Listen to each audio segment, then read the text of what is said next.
Hey, this is Dr. Ben Weitz, host of the Rational Wellness Podcast. I talk to the leading health and nutrition experts and researchers in the field to bring you the latest in cutting-edge health information. Subscribe to the Rational Wellness Podcast for weekly updates. And to learn more, check out my website, drweitz.com. Thanks for joining me, and let's jump into the podcast. Welcome, everybody. Thanks for joining our functional medicine discussion group meeting. And I'm Dr. Ben Weitz.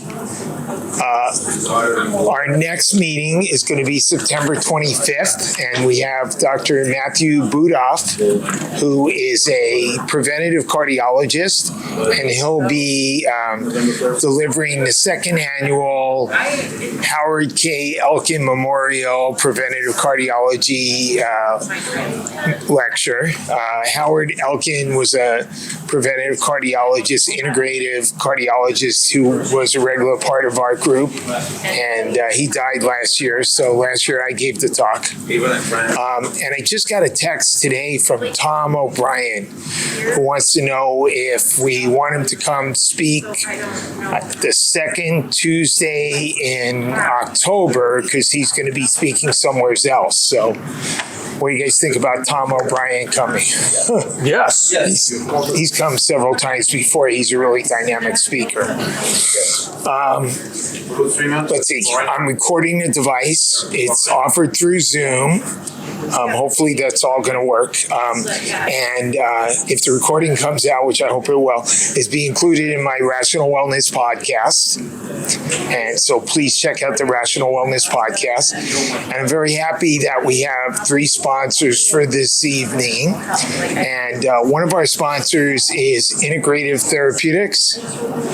So Steve, you want to tell us about a few integrative products? I know you guys have some adrenal and thyroid products, right? Yeah. Can we get this mic working? Maybe that might help. You know what? You can, and you can also use.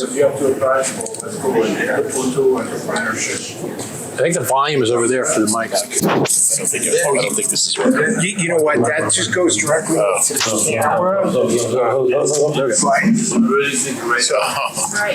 So this will project into the room. Okay, thank you. Hi, everybody. Thanks for coming. There's some information on a couple of new products in the back of a new vitamin D3 plus K2 that's only $27 for 2 months retail. One of the cheapest ones out there right now. Less expensive.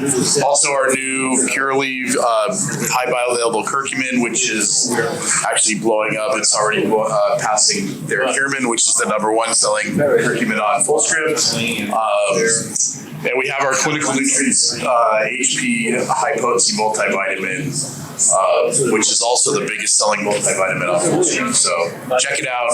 Let me know if you have any questions. Thanks. Sorry. So our other 2 sponsors are Vibrant America, and I don't know if you guys. What happened? Oh, yeah. Hey, Arno. Sorry. Our second sponsor is Vibrant America Labs. I don't know if you guys use Vibrant America, but they're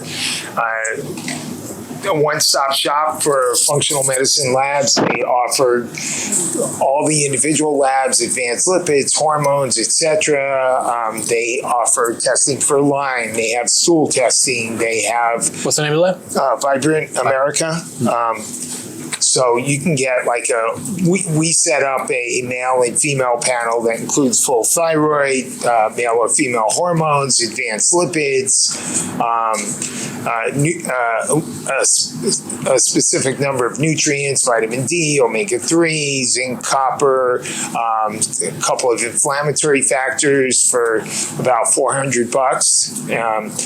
And they offer great They have a new hormone zoomer test that also tests for endocrine disrupting substances. Our third sponsor is Quicksilver Scientific. They left one of their catalogs in the back. And I don't know if you guys are familiar with Quicksilver, but they're also one of the top professional brands of supplements, and they specialize in detoxification. They also have a really complete adrenal product that I just wanted to mention.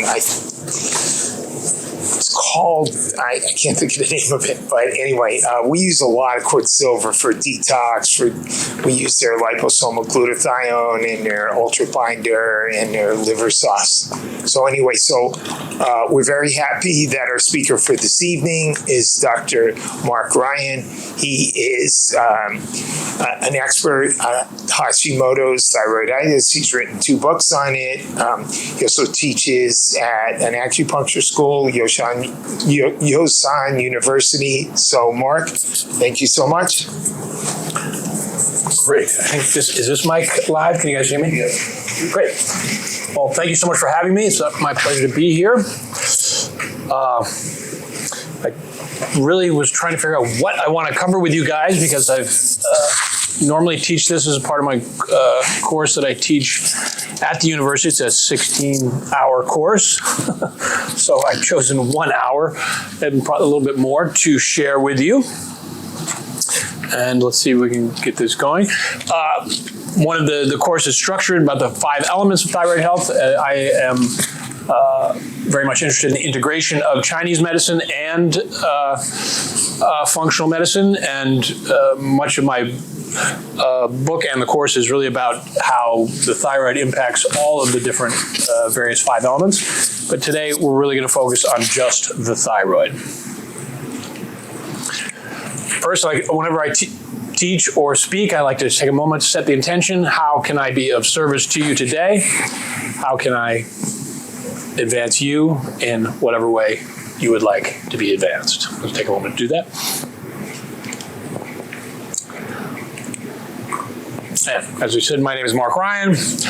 I am a professor at Yosan University. I've been in practice for 22 years. I just returned to Yosan after 22 years because I felt like I had something to teach finally this last year. I went to Yosan a really long time ago. Went to Cornell even longer ago. I published these 2 books with Hay House. One is called How to Heal Hashimoto's. The other is the Hashimoto's Healing Diet. Both focused obviously on Hashimoto's. A few stats regarding Hashimoto's. Up to 10 to 12% of the U.S. population will develop Hashimoto's during their lifetime. That's an estimated 20 million Americans have some form of thyroid disease. Up to 60% of those with thyroid disease are unaware that they have it. And 1 woman in 8 will develop a thyroid disorder during her lifetime. Women are 5 to 8 times more likely to have thyroid problems than men.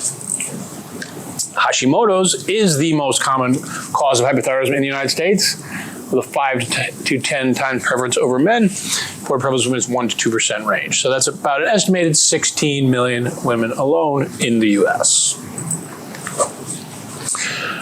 My personal background, I myself have Hashimoto's. My daughter also has it. For over a decade, I've blogged, done research, and written about it. So I think that personal experience has kind of been both a blessing and a curse because I've had to live through it, but it's also helped me to really understand it and to help people with it.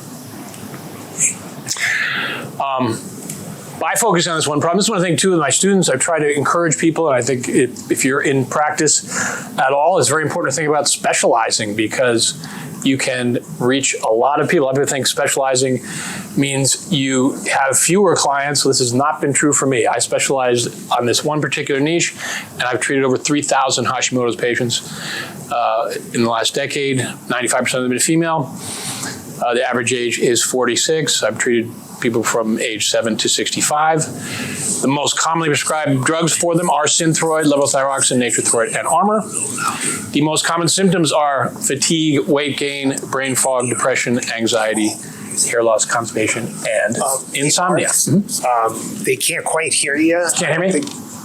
Yeah. Maybe use that other mic, or I get a little closer. Can I? Yeah, okay. Is that better? Oh, yeah. Yeah. Okay, sorry about that.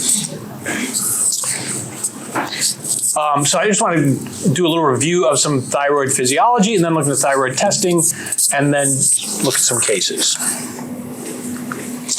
So, what does the thyroid do? Who knows? Anyone? Some of you do. Basically, it definitely influences every system of the body, right? It's responsible for the cell differentiation, for growth, for reproduction, for intelligence, for brain development. It's super important, thyroid hormone. Really, it affects every single cell of the body. So, the signals from the body, the hypothalamus, which is here, releases thyroid-releasing hormone, which in turn causes the pituitary to release thyroid-stimulating hormone. This is what we most commonly test, right? Most doctors, most MDs will only test that. This stimulates TPO, or thyroid peroxidase, which is an enzyme that uses iodine to create both T4 and T3. About 97% is T4, about 3% is T3.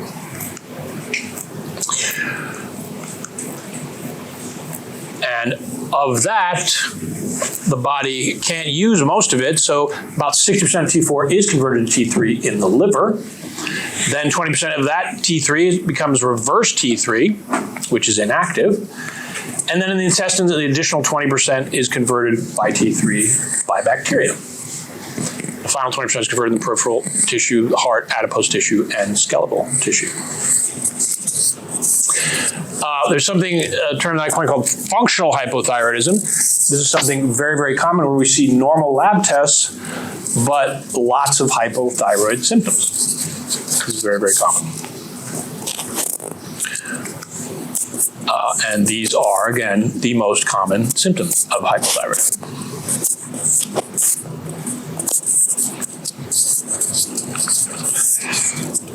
For the most common mistakes I see, particularly by MDs, is they only test TSH, sometimes T4. There's something called the reflexive TSH, where if only will they test additional things if TSH is out of range.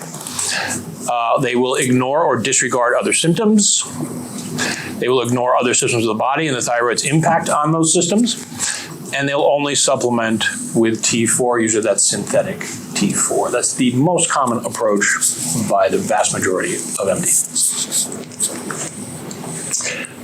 The Chinese medical view of the thyroid is that the endocrine system is involved in what we call the kidney yang. Right? And yang tonics like Lurong, which is deer antler, they have androgen effects. They boost testosterone. Other tonics like cordyceps stimulate adrenal function. Other herbs like Rosong increase hypothalamic, pituitary, and reproductive gland production. This is kind of the Chinese medical view of the 5-element endocrine system. And here we can see, the 5 elements is really a kind of algorithm. What I find fascinating about it is it gives us these relationships. So instead of just looking at one thing in isolation, I think it's interesting for us to look at the relationships between them. I'm just thinking. Right, for example, one of the most important here is this little triangle of the pancreas, adrenals, and thyroid. We frequently see pathology of one impacting all of them. Is that the most common cycle that you notice in practice? Yes, I would say. Absolutely, yeah. Those 3 there. I mean, another common one, I think, too, is this disharmony between water and earth we see. That's basically, this is like the hypothalamus pituitary, the HPA axis, hypothalamus pituitary adrenal axis, right? And that's also for the mic. We can't hear you as well. Okay. I can't hear you all fine. I can't get the pointer to point.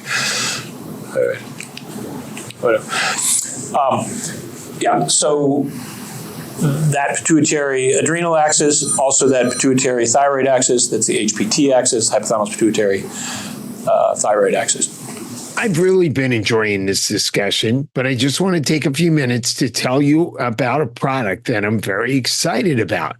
Imagine a device that can help you manage stress, improve your sleep, and boost your focus, all without any effort on your part. The Apollo wearable is designed to do just that. Created by neuroscientists and physicians, this innovative device uses gentle vibrations to activate your parasympathetic nervous system, helping you feel calmer, more focused, and better rested. Among the compelling reasons to use the Apollo wearable are that users experience a 40% reduction in stress and anxiety. Patients feel that they can sleep. Their sleep improves up to additional 30 minutes of sleep per night. It helps you to boost your focus and concentration. And it's scientifically backed. And the best part is you can get all these benefits with a special $40 discount by using the promo code Weitz, W-E-I-T-Z, my last name, at checkout to enjoy these savings. So go to Apollo Neuro and use the promo code Weitz today. And now back to our discussion. And hypothyroidism and Hashimoto's are both thought to be deficiencies of yang in TCM. And this is manifested by fatigue or deficiency of the various endocrine glands. So the adrenals, pancreas, thyroid are that triangle of yang deficiency. In terms of testing, let's take a look at some of the various different thyroid tests. TSH, because it's produced by the pituitary, is an inverse marker. It's high when there's hypothyroidism and low when there's hyperthyroid. There's not a lot of agreement to what is the normal range of TSH. The American Association for Clinical Endocrinologists say it's between 0.3 and 3. Old school doctors, some of them still think it's between 0.5 and 5.5. The functional range between 1.8 and 3. Other people believe it's between 0.5 and 2. So I would say bottom line with that, trying to determine with your patients what the ideal range is working with them to figure out where they feel the best in that range. Total T4, this is the most common test other than TSH ordered by doctors. Again, usually not ordered initially. This measures both the amounts of T4 bound to proteins and those that are free fractions. So total T4 is increased when TSH goes lower and is decreased when TSH goes higher.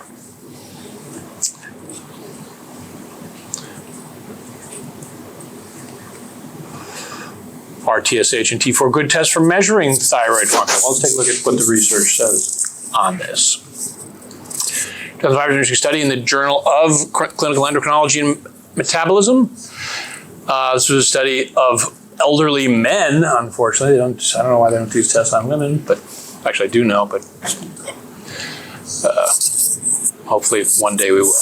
But this is a study of 403 men. They investigated the association between TSH, T4, free T4, T3, thyroid binding globulin, and reverse T3, as well as parameters of physical functioning. So they looked at all these different tests and how they correspond to the way people felt.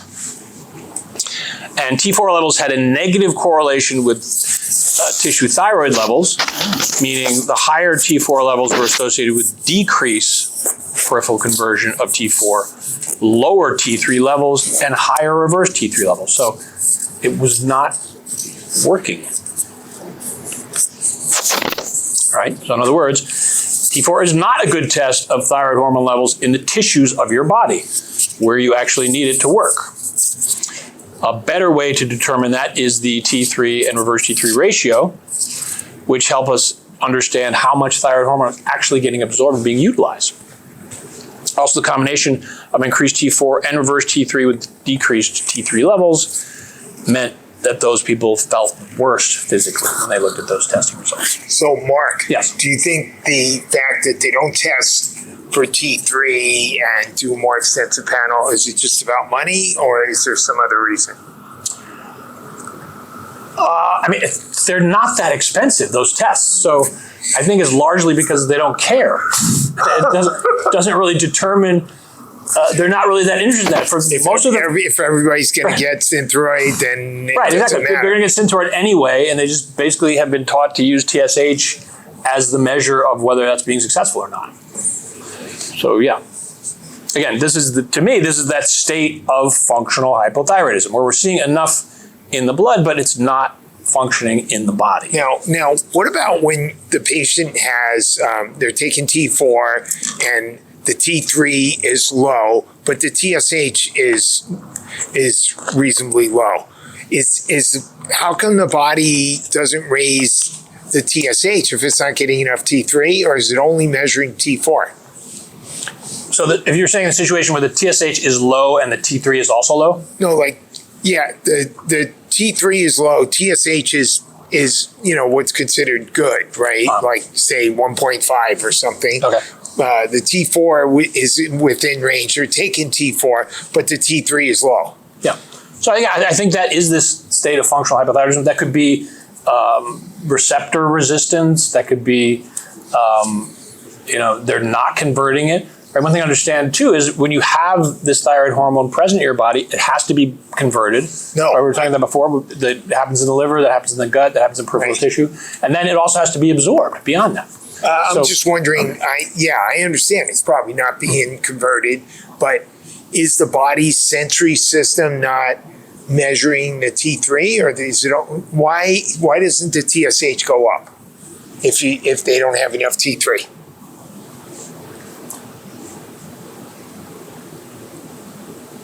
Well, if they don't have enough, if the T3 is low or in the lower end of the range, I think that could be that HPT axis. Just like you have the hypothalamus pituitary adrenal axis, you have the hypothalamus pituitary thyroid axis. So it's that communication. There's something wrong with that communication, I believe.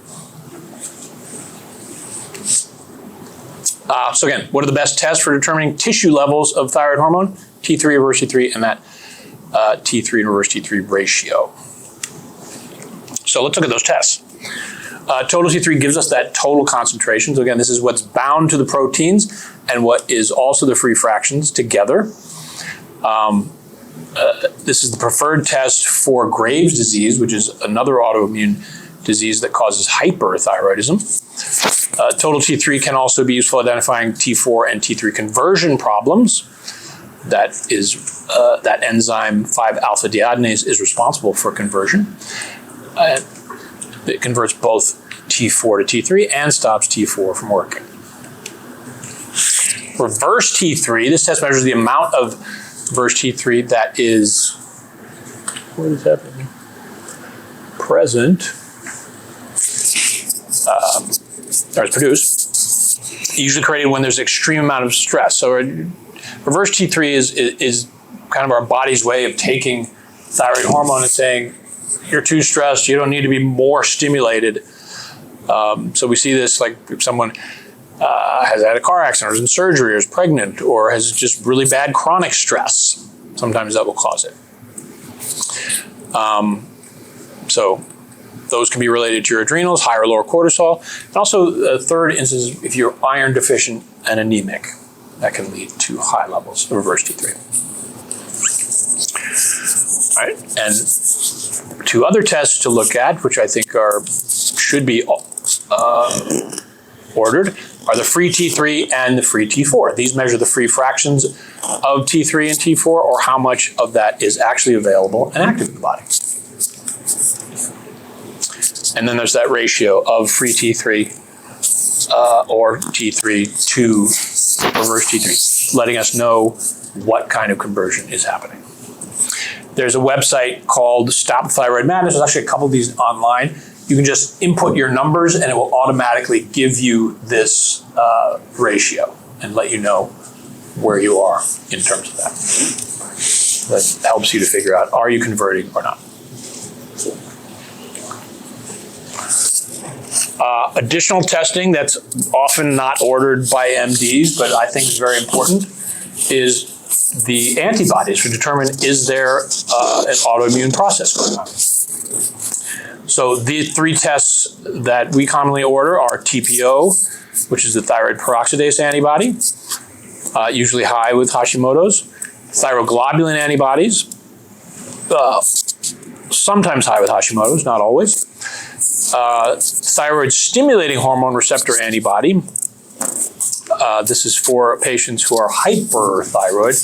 So if you're seeing someone who's hyperthyroid, whether or not they test positive for these, you also want to test and make sure they don't have Graves'. And obviously a thyroid ultrasound is also helpful. It's not a test, blood test, but it helps us see what the state of the actual thyroid is, how much damage has been done by the autoimmune process. What is that? What are those pictures? What you're seeing there is a nodule or a goiter. That's what this is here in the ultrasound. So the one on the right is normal, the one on the left is a goiter? Correct. You're seeing this here is the nodule.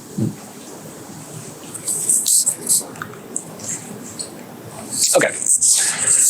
When we're assessing, we also want to determine, do they have just hypo symptoms? Do they have hypo and hyper symptoms? Again, these are the most common hypothyroid symptoms, being tired or sluggish, cold hands and feet, needing excess sleep, gaining weight, even with a low-calorie diet, maybe having difficulty with bowel movements, possible constipation perhaps, depression, lack of motivation, morning headaches, hair loss, particularly on the outer third of the eyebrows, but it could be anywhere in the body, dry skin, mental sluggishness. Or do they have any hyperthyroid symptoms? Most common hyperthyroid symptoms are heart palpitations, inward trembling, increased pulse even at rest, nervous and emotional, insomnia, night sweats, difficulty gaining weight, not losing it. All right, we're going to take those tests, see if they have hyperhidrosis, and rule out Hashimoto's or Graves'. And palpate the thyroid. When should you test? What time of day is important too? Here's a study that looked at TSH results throughout the day. They noticed in 97% of 100 people, it declined later in the day. So they recommend early morning and fasting to get proper levels for thyroid testing. So have your blood drawn first thing in the morning, make sure you take your medication, and fast before you do this. Mark, what do you think about the Achilles tendon reflex test For thyroid? Want to describe that Achilles tendon reflex test and then have an answer it?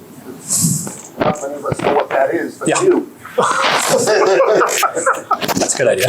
Well, there's at least one clinic in town that is Yours? No, not mine. Oh.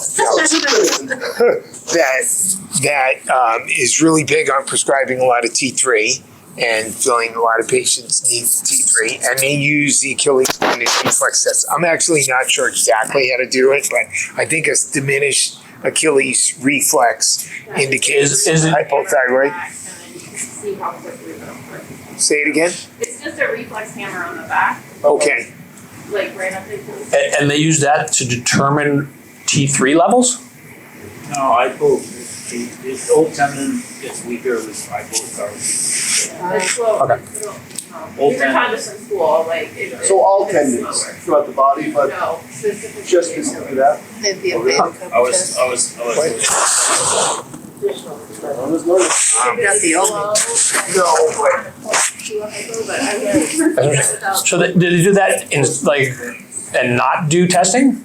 No, I think they do testing. Both, okay. Yeah, I think there's also a tendency in the functional medicine world, a percentage of doctors, not a huge number, but that feel that a lot of patients need T3 and are not getting it. Right. Yeah, I mean, there's a whole school out there, I think, with T3. Yeah. I don't necessarily agree with that, but I think some people certainly do. I'm going to talk next about like different types of medications and how it impacts people and what to look for. But in my experience, not everyone needs T3. And there are certain consequences to overprescribing. And one is regarding cardiovascular issues. The heart is very sensitive to T3. Yep. So you have to be very cautious, in my opinion. Okay.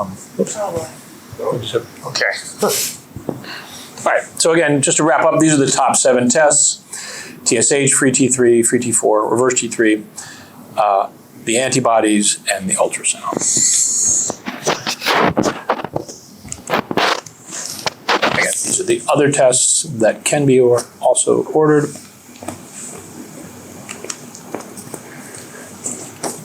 For the treatment of thyroid issues, I think important strategies for us to think about are diet is important as the foundation.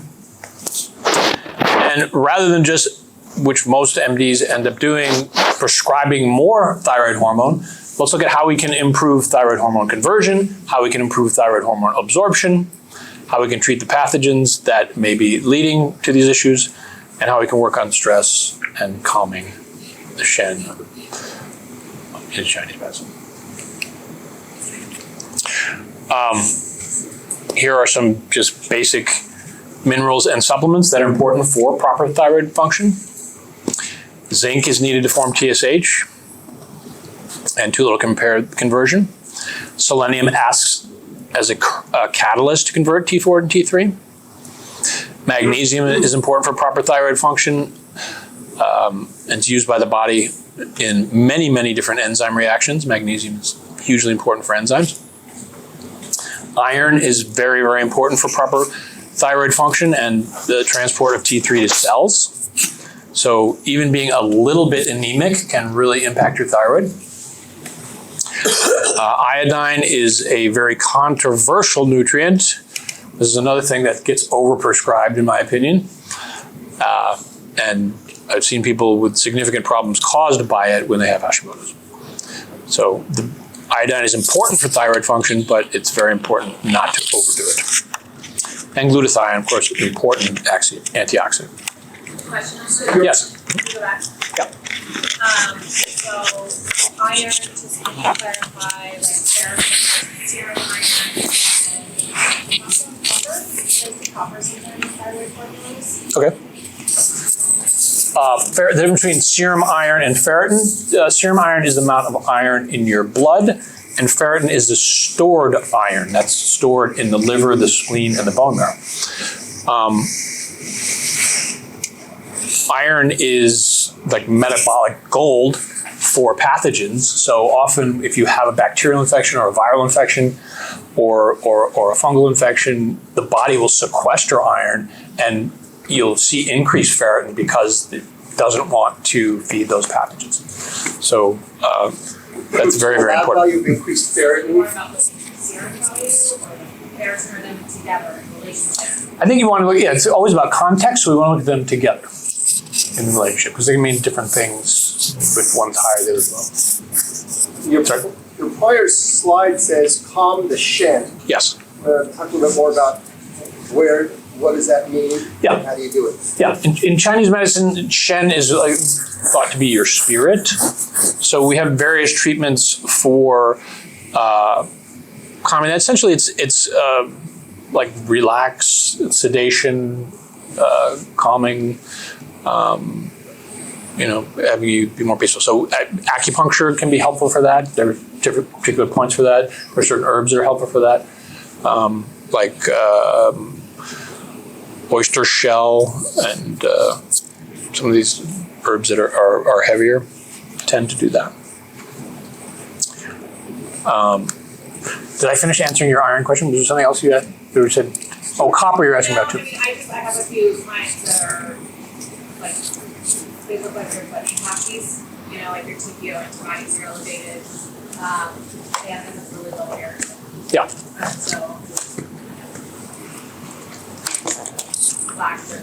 Right. So we have to look at. So why is that low? That's what we want to figure out.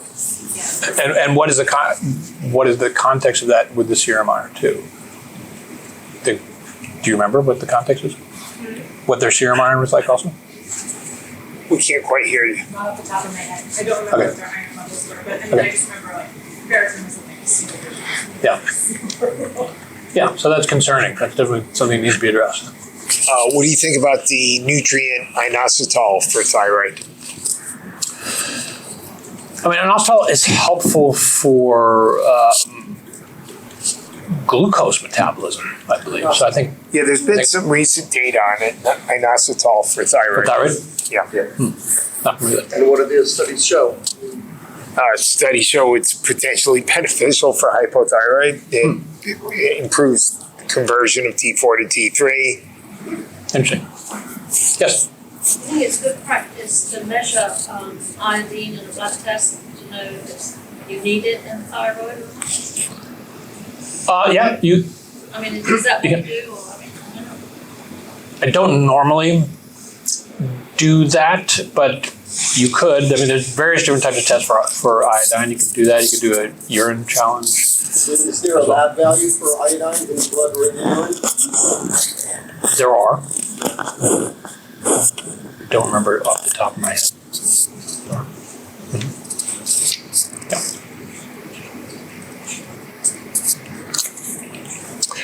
Again, iodine is controversial because sometimes there are problems caused by it, particularly someone who has autoimmunity or hypothyroidism.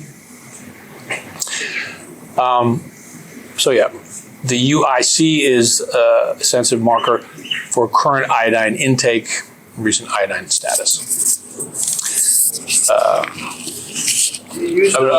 Also, again, I'm sorry. Okay. So it's a UIC, so that's a urine test, yeah? Correct. Correct. First thing in the morning? I don't know if it's first thing in the morning. But also, again, context, we want to take a look at the TSH and antibodies during and after iodine treatment, see how it's impacting.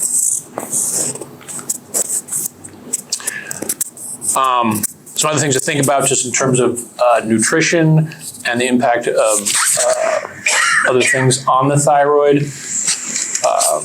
Fluoride, bromide, chloride, and chlorine can all be problematic potentially. I want to be careful with those if someone has hypothyroidism because this can block receptors. Distilled water or reverse osmosis water is preferable. Generally recommend people avoid gluten and dairy. Soy may be problematic for some. For others, it seems to be pretty well tolerated. All three can aggravate the autoimmunity. Also encourage foods that are rich in B vitamins. I've got a list of those for you as well. These are all food sources of vitamins. I try to encourage people to not just take supplements, but to be thinking about where can we get these from foods as well.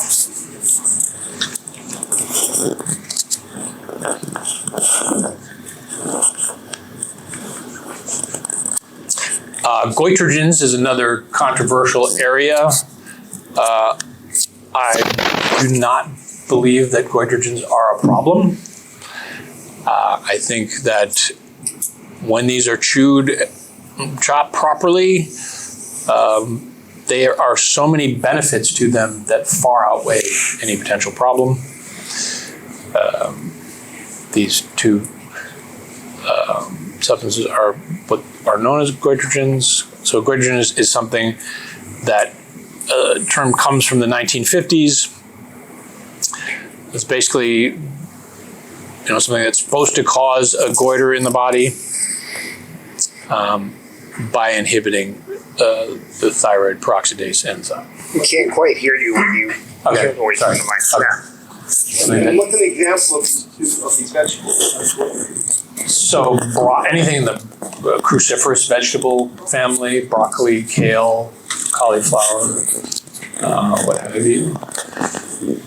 So I think only if you're really severely deficient in iodine, which I don't think many people in our culture currently are. Have the slides on the computer. Like you can't see the slides on the computer instead of looking at the screen. That addressing deficiency beforehand is a good idea. And also this particular enzyme is deactivated by cooking. Steaming and blanching are both good ways to cook and preserve these phytonutrients.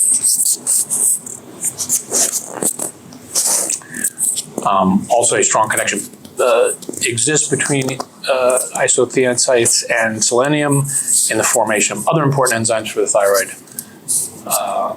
such as these two.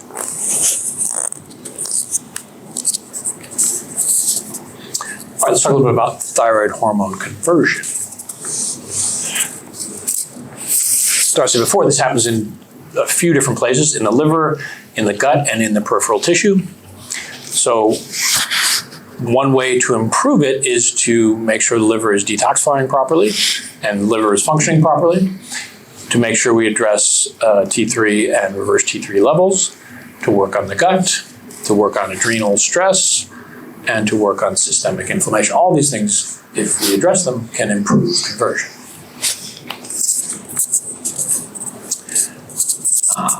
These are some of the pathways in the liver.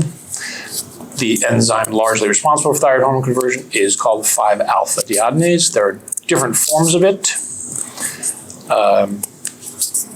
Type 1, type 2, and type 3. Type 1 converts inactive T4 to T3 throughout the body. In the pituitary, it's D2 that controls this conversion. In the liver, D1 is involved in this conversion from T4 to T3, and selenium is an important part of this process. So I generally recommend 200, 400 micrograms of selenium per day. And make sure selenium supplements do not contain dairy or gluten-based fillers. Some do. Do you have a preference for the form of selenium, like selenium methionine versus selenium citrate, or there's several different forms? I don't. Do you? The most common one is selenium methionine. Right. So I typically use that, but That's what I do too, yeah. I just recently interviewed Naisha Winters, and she was like, "Don't use methionine if there's cancer." Oh, okay. That's all I know. In addition, there's a couple other metabolic pathways that are important and can impact thyroid hormone. These are glucuronidation and sulfation. Glucuronidation is supported by B vitamins, magnesium, and glycine. Sulfation is involved with sulfur. So these are both important. I would say B6 and magnesium are important for sulfur and amino acid metabolism. So think about foods like eggs, meat, poultry, nuts, and legumes for that.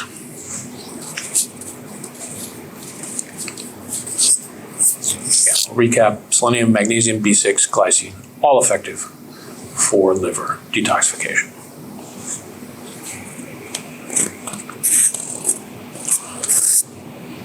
For increasing T3 and lowering reverse T3, sometimes we don't always need supplements. Sometimes just doing things can help. Meditation and Qigong have both been shown to lower reverse T3. So there's a simple solution. It doesn't require a supplement. And remember, systemic inflammation is the root of all evil, people. Okay. Let's talk a little bit about various types of thyroid hormone and how they impact the patient, because not everyone does well with additional T3. Not everyone does well with synthetics. Not everyone does well with natural desiccated. Different people have different reactions to different types of medication. So let's take a look at why and what that looks like. So here's one: if someone feels better on bioidenticals, so like Armour, Westhroid, Natrethroid. For that case, they may need that additional T3. This is a person who may benefit from that. They may have trouble converting T4 to T3 with only T4. They may have sensitivity to dyes or fillers in the synthetic compounds that are not in the bioidentical compounds. They may have receptor sites on cells that simply respond better to those bioidentical than synthetics. Are bioidenticals going away? There was some talk that the FDA was going to ban them. I don't know what that current status is. I know we were circulating a Study it for 3 years, but it's not going. Yeah, I don't think it's going to happen. There was a pretty big uproar. You sure? Because I I, am 100% sure. okay. It's good enough. The FDA did announce that, though. We just were I circulating. looked at it like a week ago, and Yeah. on the FDA website, it said Yeah. that they were going away. Yeah, they're I actively didn't say looking they into were it. I going don't to know. study them. Yeah. I don't know what the final the answer is on that, but it's definitely they're looking at it. Yeah. Hopefully that does not happen. Okay, some people do better with T3 only. These people, improve the addition of T3, and that additional T3 could be synthetic or it could be bioidentical. I think there's a couple reasons for this. Their receptor sites are resistant to thyroid hormone because of these things that we talked about before, like high cortisol or high homocysteine or inflammation or low progesterone or vitamin A deficiency, or they simply have difficulty converting. So for those people, you can jump that by just giving additional T3.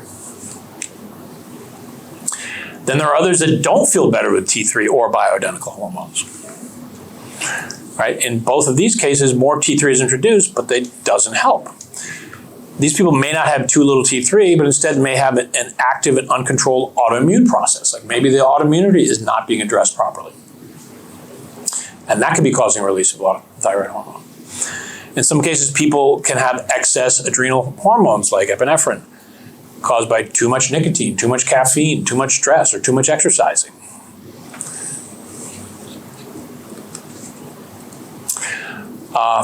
And some people actually do feel better on synthetics. Some people, you give them like the levothyroxine and it's like their life has changed. They are immensely happy.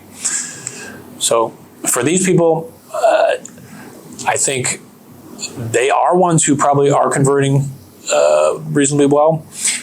Maybe they have an overactive, just don't need that additional T3. These also I have found can benefit from an approach where we calm the autoimmune attack on their thyroid that might be revved up in the first place. And some people, some of these people too, like will react to the natural desiccated like it's their actual thyroid and have an autoimmune reaction to it. If they feel fatigued and run down by the medication, something to think about is, are their ingredients or fillers problematic for them?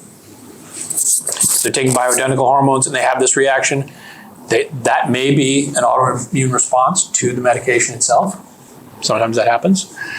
Or there could be some underlying infection that's not being addressed, like Candida or Epstein-Barr or SIBO, something to that effect. A few products that I've found to be helpful for some of these. Thyroxal from Apex Energetics is really helpful for thyroid receptor sensitivity, I found. They also make a product called Thyroxine V, which is helpful for conversion. And they have a glutathione that you can rub right on the thyroid. That's helpful. That's a good liposomal. These are also supplements.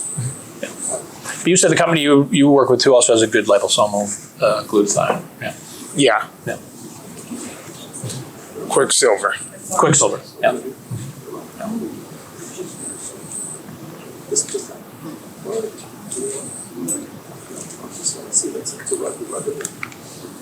Yeah, that's a topical glutathione. A simple qigong exercise for the thyroid, and a couple points you can massage. This point right here, kidney 27, is right where the collarbone meets the clavicle. This point there, it's often tender if you find it and push it there. But that's the last point on the kidney channel. That can be really helpful for thyroid in general. And this particular qigong, this is very simple. It's just sitting back and move forward, and breathing.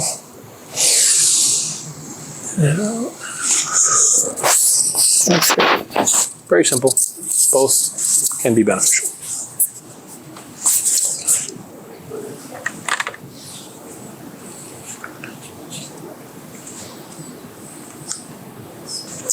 And again, meditation can be helpful for lowering your birth T3. Very simple.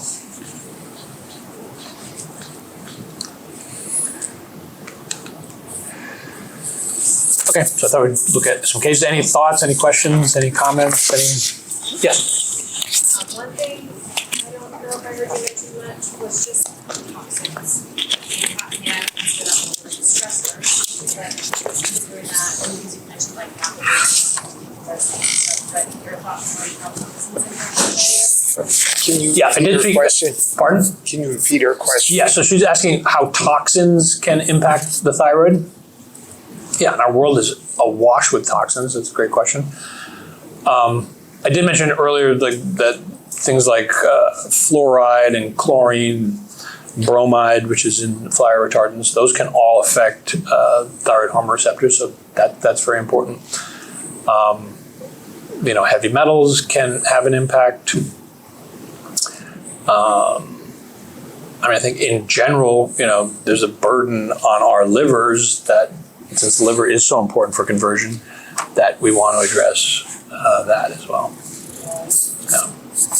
We often hear about endocrine disrupting substances, and they often talk about substances that have an estrogenic effect. Are there endocrine disrupting substances that specifically have a thyroid effect? Like BPA, for example. Yeah, that one. And endocrine disruptors are definitely going to affect the endocrine system. So yes, absolutely. Yes? I missed the slide on the foods that clean the liver. Can you mention that again? Foods that clean the liver? Cleanse the liver, detox the liver. Yeah, I was looking at different vitamin B6, we're looking at magnesium, we're looking at some of those things that are helpful. We're going to go back to that slide.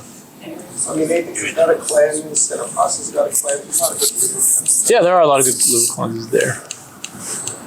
Apex has a good product called Clearvite that I think is helpful. Where were they? I think these B vitamins are certainly helpful.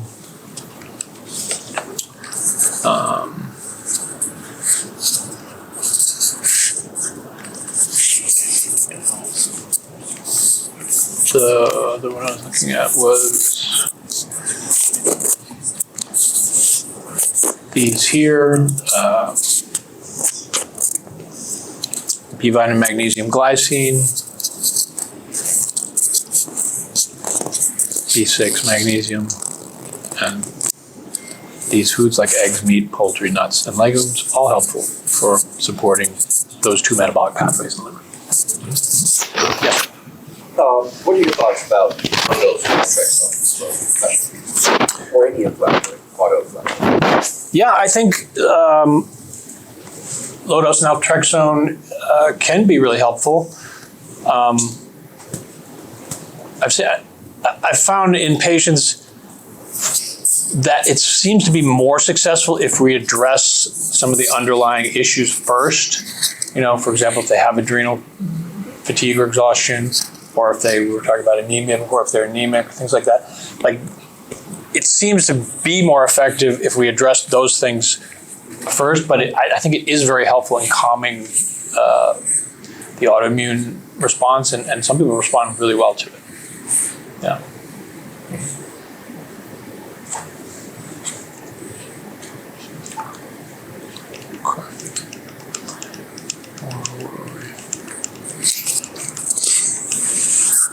So here's a case study I just thought we'd take a look at. For those functional medicine practitioners here, what do you see in this case? It's crazy TPO. Okay. Yeah, that's a big The TSH is high. pretty high. What else? T4 is low. T4 is low. reverse T3 high. Reverse T3 is pretty high too. It's in the middle. Free T3 is also pretty high.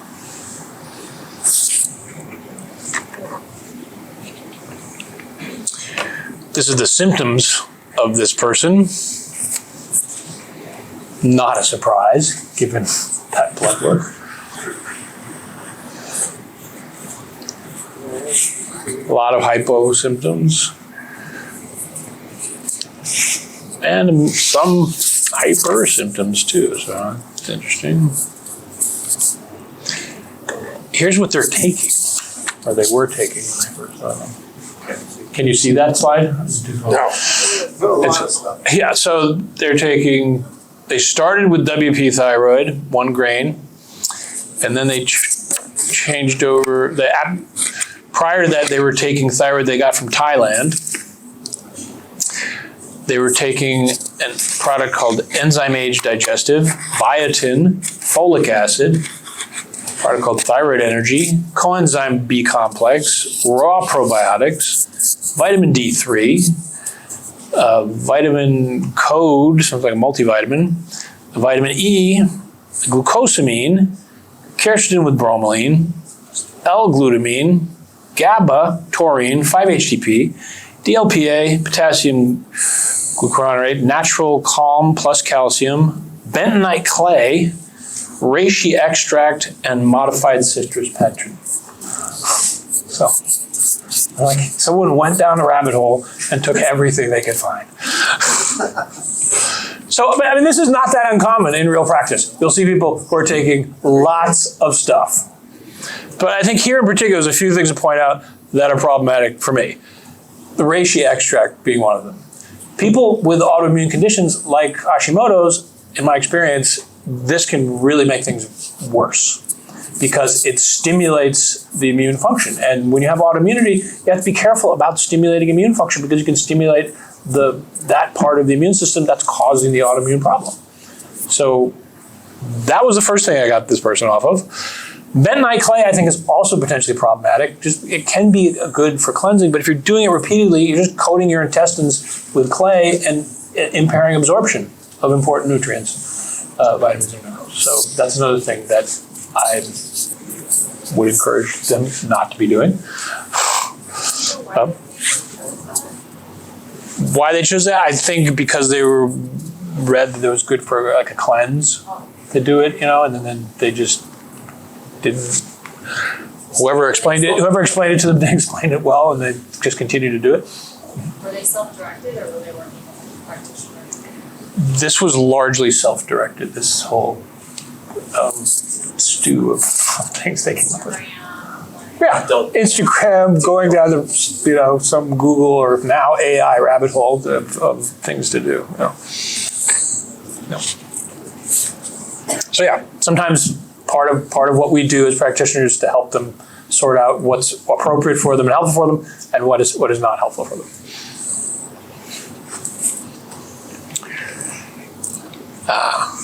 Okay, here's another case. Well, let's just, before we go to the next one. So if this patient came to you, what would you recommend for them? What would you have them do?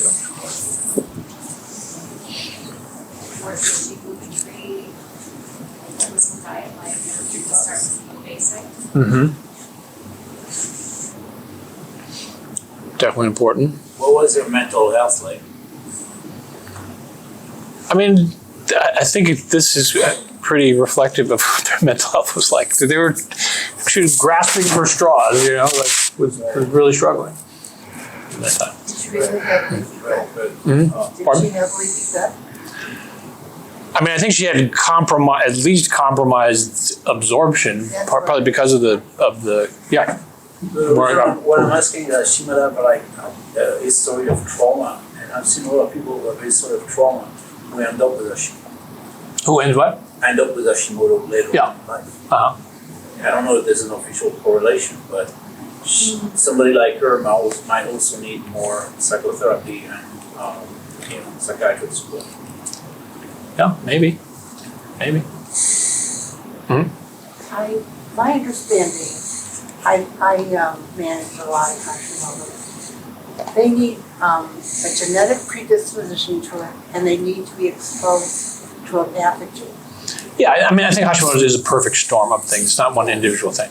So And there's definitely a genetic These other predisposition. things cause flare-ups, but they're not really the original cause. Yeah, I think there's genetic predisposition. There's some sort of stressor. Virtually everyone had some sort of stressor that leads to it. I think some compromise of the gut also, yes. Some type of pathogen, whether it's Epstein-Barr or Yersinia or something. After COVID, are you seeing it just explode? I mean, I don't feel like it exploded more than it was before. I think COVID was a factor for sure, but I think it's been pretty prevalent all along. Like, you know, yeah. I saw during COVID, people who had previous conditions flare up. Now they had 2, 3, 4 autoimmune diseases because of COVID. It was just For some people, COVID definitely exacerbates. I was doing testing like crazy, and they were having these weird things I never saw before. COVID is the worst thing that's ever happened. Yes, it was not a good It's thing, no. unbelievable. Did you see Dr. Vajdani from Cyrex Labs just did a whole seminar on long COVID, and they have just developed a bunch of testing for it at Cyrex Lab. Yeah, so that just came out. That's worth looking into. Are you guys familiar with Cyrex Labs? Yeah, Dr. Bashtani usually speaks at our meeting every year. Oh, great. Yeah, he spoke in January. Yeah, he's amazing. Yeah. I also wanted to add, I'm also an acupuncturist. I went to school with Marc.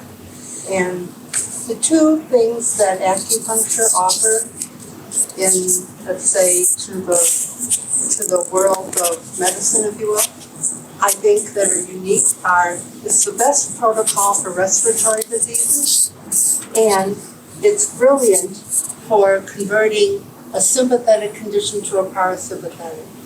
No matter what. It doesn't matter, like, you can go in and you say, I want acupuncture for XYZ, doesn't matter, that will happen. That's valuable. And therefore, everyone should be going for regular acupuncture. Mm-hmm. That's your stress management. Mm-hmm. Yeah. Yes. Agreed. Can you share what you did with the first case? Yes. So I definitely got him off a number of these different supplements. With regard to this, I think here, so they're on 1 grain of WP thyroid. I definitely worked on trying to improve conversion. I feel like we were successful in doing that.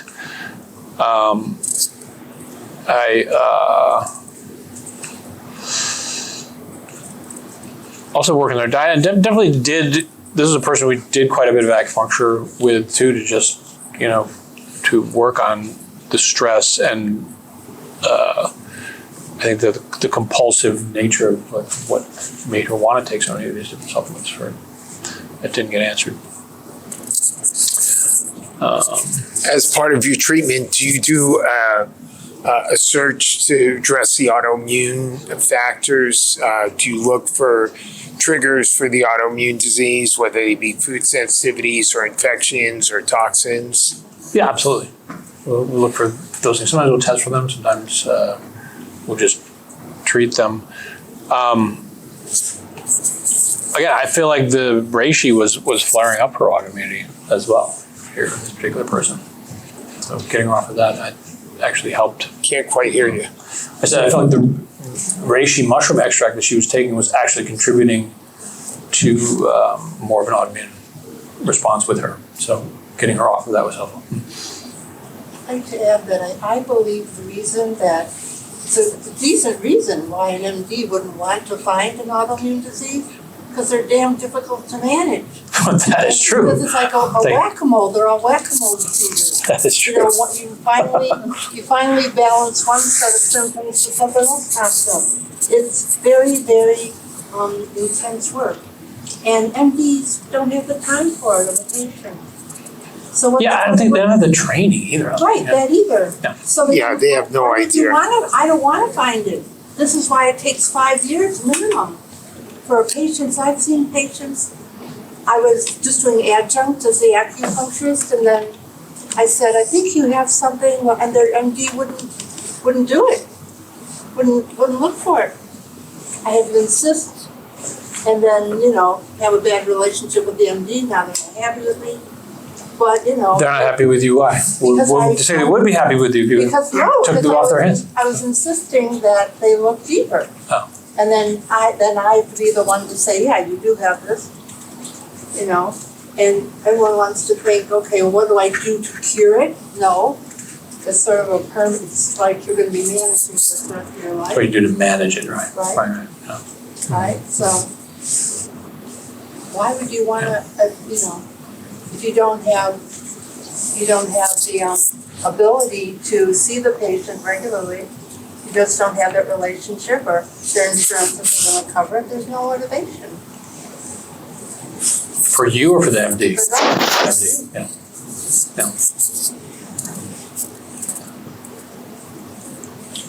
Yeah. I feel like as functional medicine practitioners and people in acupuncture and TCM, we're better equipped Absolutely. to help. Yeah.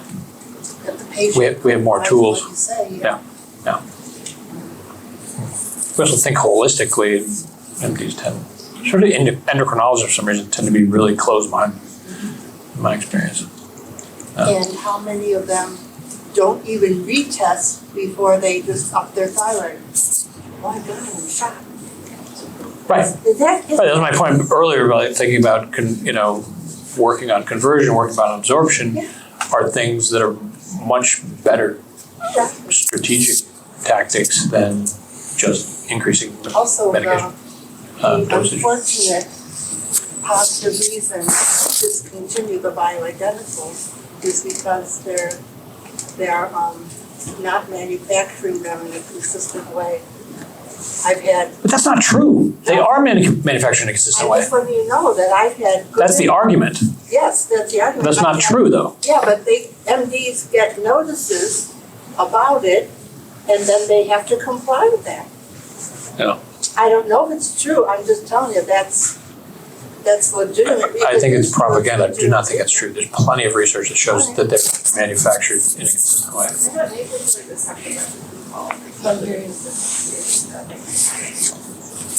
We have to be notified that they were recalled comments. Yeah.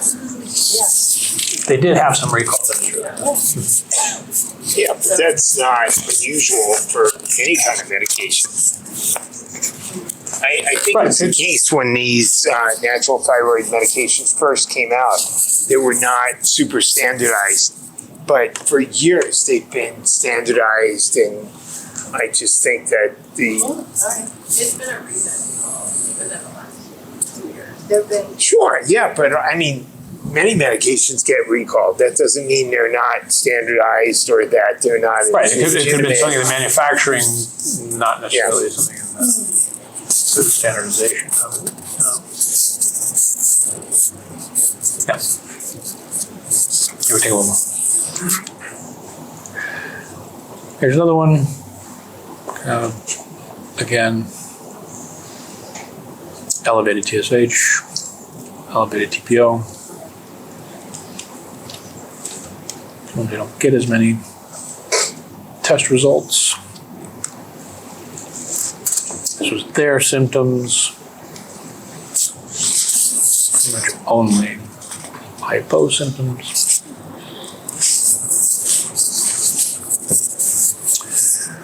Okay, so a few things just to take away. I want you guys to think about with Hashimoto, particularly and hypothyroidism, how you feel is diagnostically relevant and clinically significant. It's not all in your patient's heads. TSH and T4 are not a good measure of tissue levels of thyroid hormone. Remember T3, reverse T3, and that T3 reverse T3 ratio are a better way to determine those tissue levels if we're testing. A few additional thoughts. Make sure when they are testing that you have your patients fast, have the blood drawn first thing in the morning for more accurate tests. Remember these 5 keys for thyroid hormone conversion: liver detoxification, other metabolic pathways we looked at, like sulfation and glucuronidation, increasing T3 and lowering reverse T3 levels. Remember, the gut is an important place for thyroid hormone conversion. Remember, adrenal stress can cause lower T3 and higher reverse T3, and systematic inflammation also lowers. And do you have them take their thyroid before testing or not? Generally, I do. If they're on medication, I recommend they do take it before testing, yes. Because we want to get a measure of how that's impacting things. Yeah. Little typo there, that's confusion. Yes, it should be conversion, not confusion. Thank you. I did see that. Okay, so that's what I have for you today. Thank you very much for having me. Any questions or any comments or any thoughts? Yeah, so I'm a licensed chiropractor and I do a lot of functional medicine. So the one thing that I noticed that everybody misses is the nerve supply to the thyroid gland, which is the lower cervical spine, T67, T1. And I find a very, very high correlation for people who have a whiplash type accident, and months later, a year later, they're getting sluggish thyroid. So they're not getting adequate nerve impulse information to the thyroid. Oh, very interesting. Yeah, that makes perfect sense. Always overlooked. Yeah. In fact, yesterday, and I do a lot of kinesiology muscle testing because the nerve supply to the thyroid gland also goes to the shoulders. So a lot of times I'll do a shoulder, have them hold their arm out to the side and do a shoulder test. That way, palm down, palm up. And in fact, yesterday she went weak, and then I'll do a palpate with the nerve. This spine which made no difference, but whenever I touched her thyroid gland, bam, it went strong. Weak muscle went strong, and started unwinding what that circuit is. Very interesting. So it just needs to be added to the presentations. No, I appreciate that. That's really good info. Yeah. To add to your list of thyroid meds, Tyrosint is synthetic, but it has no filler. Right, tyrosine is a synthetic that comes in gel caps with no filler. That's really good. T4 is only T4. Mm-hmm. You can do compounded. You agree with that? Yeah. That's really great. Mm-hmm. Yeah. Yes. Have you looked into infrared laser for the thyroid? I haven't done that. I have a colleague named Kirk. Do you know Kirk? Kirk Gar in Pasadena. He's like a laser specialist. He does quite a bit of work with the low light lasers and thyroid. Yeah, there's some really good published data from a group in Brazil using laser directly over the thyroid and actually improvements in the molecular structure of the thyroid and it can be very effective. Reduction of hypothyroid. Absolutely. Yeah. Yes. Do you see normal levels of thyroid but high antibodies? Yeah, it's quite common, actually. It's quite common. Yeah. And does that mean Hashimoto? What does that mean? I mean, I know. Yeah, that means they're earlier on in the progression. Like I have Hashimoto's. When I was diagnosed with Hashimoto's, my TPO was 1200 and all my other numbers were normal. Yeah, so it's a very, very common thing you see. Yeah. So. Do you track those antibody numbers and treat that have a specific treatment where you're trying to lower that? Yeah, I mean, I think they don't always correlate directly to improvement in thyroid function, but I think it is important to track them, and we want them to trend downward. Like mine are 250 now, and that made a big difference for me. To, like, aside from the thyroid function, how are you treating autoimmune? I'm working on the different things that contribute to the autoimmunity being flared up. So there would be, working on the gut, working on systemic inflammation, working on identifying are there any pathogens that are active, treating all those different things. Yeah, working in that kind of endocrine triangle too. Is there stress? Is there some kind of dysglycemia or blood sugar issue? We want to address all those things. Yeah, great question.